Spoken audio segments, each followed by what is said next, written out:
There's a problem being human. We know there's a tomorrow, and not just a tomorrow, but a week, a month, a year.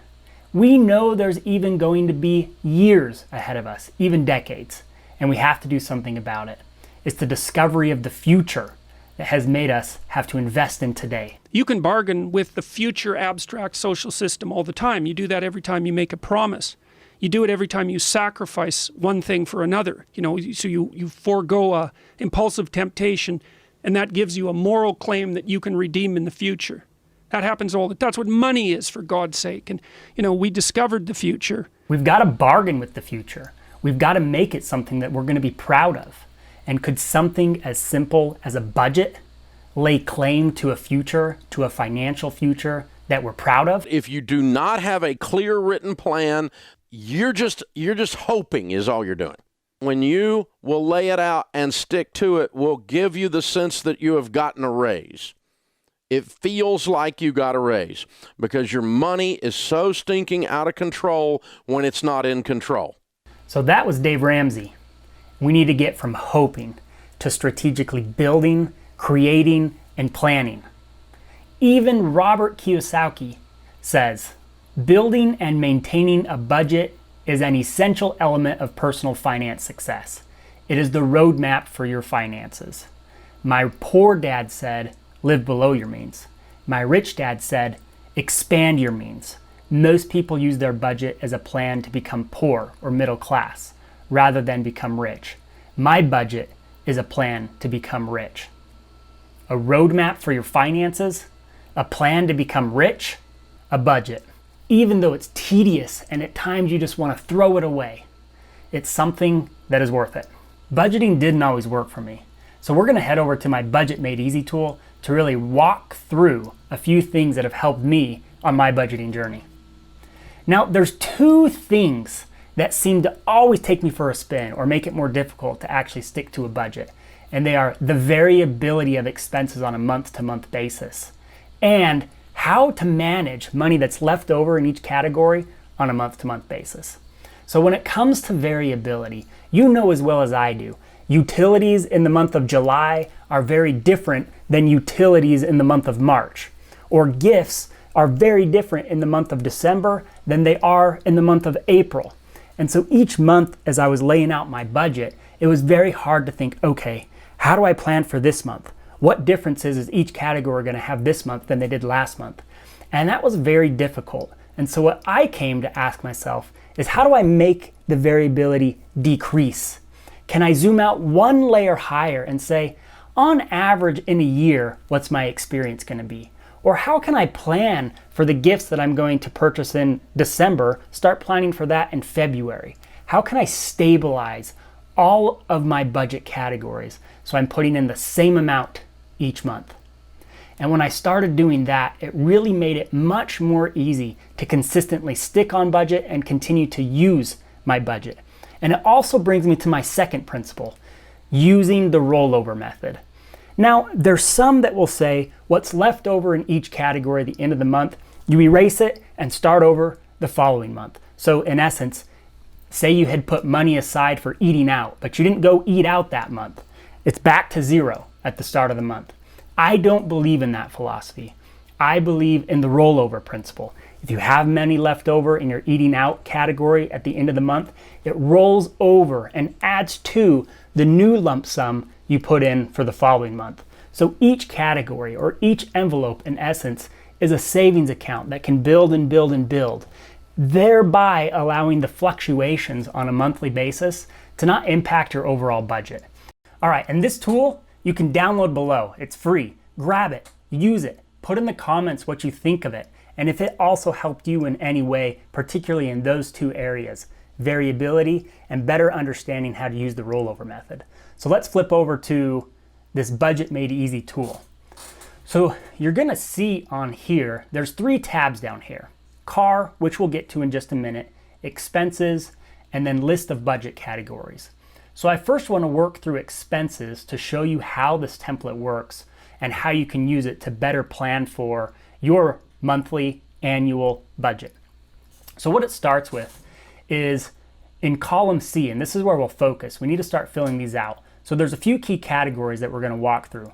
Mortgage, and I'll fill it as I go. So mine on a monthly basis is $1,334.64. Then I keep going. City. Now when you get to utilities, the best way to do this, and it's going to take some time, but go back for each utility and calculate and write down what it was for each month, because we need to get an average, what the average is for a month. If you don't have a year's worth, pick a month that's high. For power, pick in the summer. For gas, pick in the winter, so that you really have a good reference point. But for my city, over a year, $85 on average is what it costs. On power, it's $43. On gas, it's $43. And internet is $65. Then of course there's another category if you have other utilities. So continuing down this, I separate phone from utilities because it's almost, it's something we use so frequently and has different variables to it that I put it in its own.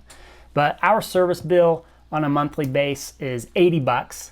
And then this is key. So you need to start thinking, we all know it, but you're eventually going to buy a new phone. And your new phone, when you buy it, most people just finance it, but not anymore. We're going to start planning and preparing to actually just buy the phone. So we have 2 cell phones in our household, mine and my wife's. And let's say the cost of a new cell phone, and you can input whatever you want, is $800.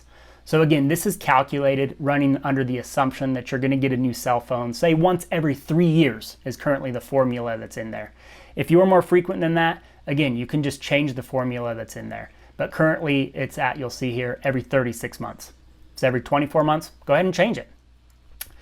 When I get to insurance, so house and car for me on a monthly basis is $85.75. Life is $72.49. That's term life insurance. Why is it so expensive? Because I do mountaineering, rock climbing, and canyoneering, and I get factored from an actuarial perspective. But life insurance, still important. ID theft, $675, and of course, other category of what other insurance you have.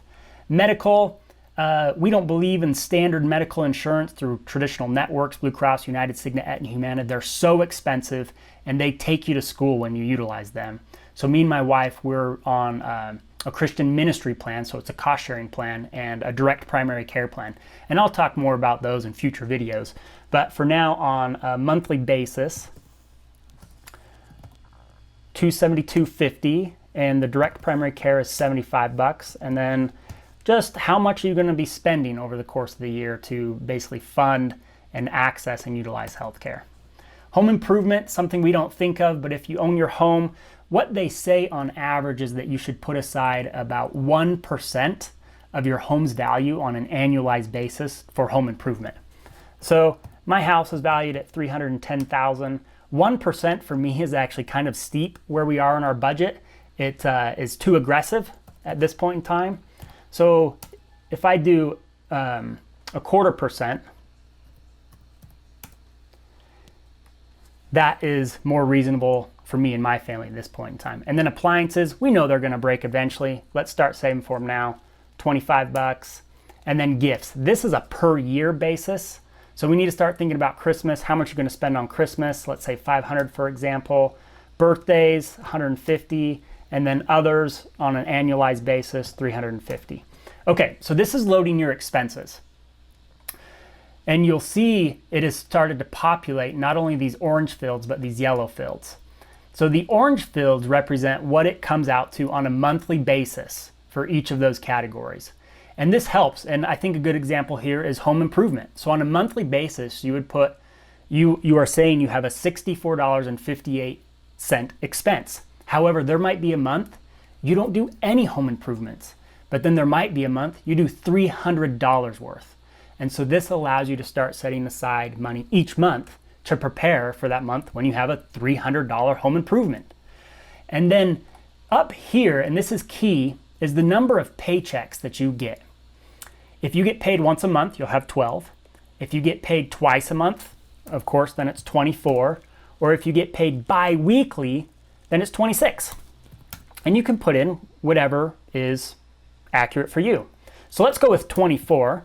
And what that then does is in the yellow, it says how much you need to set aside for each of your paychecks. So we know your monthly is in column C, but each of your paychecks, this is how much needs to go into that budget category. So for mortgage, $667, utilities, $118, on and on down. And so each paycheck helps you set money aside so that you can reach your monthly goals. So that's important to start thinking this way. And again, it's the same principle so that you're not having to guess on a monthly basis how much you need to set aside for home improvement. It's going to be there. You're not going to guess on a monthly basis how much you have to set aside for gifts. You're just going to be doing it. So when you have a gift to buy, you already have money in that category. Now, the other tricky thing is when it comes to your car. It's like, what do you do when it comes to fuel and maintenance and licensing and titles? So it's interesting because if you zoom out and go to the IRS, they actually say you're driving for work will reimburse you a certain amount for each mile that you drive. And so this template is built in to show what they feel each mile is worth when you're driving. So the first thing you need to do, and this will help these first three really determine how much you need to be setting aside for fuel. But your miles driven per year is this first one. So let's say you have 2 cars and that each car on average goes about 12,000 miles. So if that's the case, you would put in 24,000 right here. Your miles per gallon, again, this can be a rough estimate. It doesn't have to be perfect. It's just directionally, we want to get it correct. So when you get miles to gallon, let's put in $3. And it might be higher, might be lower, depending on where you live. And then your price per gallon, $3 right there. And then this is your miles per gallon. So actually how many miles do you get per gallon? Do you get 12? Do you get 15? Or do you get 31? So me and my family, we get about 25. So once that's populated, again, these are kind of auto-filled. You can adjust them if you need, but the IRS says for about every mile, you need to depreciate your car 24 cents. For every mile driven, you need to set 6 cents aside for insurance, licensing, tax, etc. And for every mile driven, you need to set 9 cents aside for maintenance. So again, input your number of checks. We'll keep it at 24. And then what this now shows is how much you need to be setting aside each check to maintain or to, in essence, have your car. So depreciation is $240. That's pretty steep. It shows you how expensive a car is. Depreciation, $240 every paycheck. Now, the goal is that this would be enough to cover your debt on the car, or you're starting to set it aside to, in essence, purchase your next car with cash. So no matter in what situation you're in, whether you have, in essence, a loan out on the car, or you are working to build up a fund to buy your next car with cash, this starts to point you in the right direction. Fuel, setting in this situation, if we're driving 24,000 miles, it's about $3 per gallon when you purchase it and you get 25 miles per gallon. You need to be setting $120 per paycheck aside. And then you go on down to, insurance as well as maintenance. So that's how you really work through your car. And it starts to show how expensive a car is, but also at some point in time, maintenance, for example, you're going to need new tires. At some point in time, you're going to need an oil change or you're going to need brakes. And it might not happen this month, but it might happen next month. And so putting $90 aside every single month should make it so when you've got to take your car to the mechanic, take it in to get an oil change, you're always ready to have money in that category. Now, the third tab is a list of budget categories. And these are ones that we find are very meaningful for our family. And let me zoom in just a little bit on those. And we've talked about many of them. Of course, you can mix, you can add, you can take away, but this just gives you a list of what we do for our family. So this starts help decreasing the variability that you experience on a monthly basis of knowing how much to set aside in each category and starting to just treat every month the same. So you can put the same amount on a monthly basis in each category. And the other important thing is the rollover principle. You don't wipe clean your category on a monthly basis. What was there, what was left over, or what was utilized, you roll to the next month. And if you go negative into account, That's okay. You need to let it be negative. We need to feel where our budget is not quite responsive to our actual life. And as the next month rolls around, go ahead and fund that category. And it will be less than, I'll say, what you were hoping to be in there, but it will build back up over time. Let's use an example for that. So say you just start this, you're 2 months in, and you've been setting aside a certain amount for maintenance on a car, $90 a month. So you're 2 months in, you have $180, and then you have a $200 repair. You pull $200 from that category, leaves you, in essence, at a negative 20. And that's okay. That's okay. Because when the next month rolls around, you're going to put $90 in there, and you'll be back up to $70 positive. So that's really the principles of decreasing the variability and using the rollover method. 2 principles that have really helped me be strategic, but also help me maintain my budget over time. And again, this whole Budget Made Easy tool you can download below. And if this information is helpful for you, consider subscribing as I continue to go through, in essence, my journey, our journey as a family, how we view finances and things we are working on to really, I'll say, arrive at financial longevity. If this was helpful, consider subscribing below and smashing the like button. And let me know what you think of that Budget Made Easy tool. Use it, play with it. Put your thoughts, questions in the comments. Let me know what you think.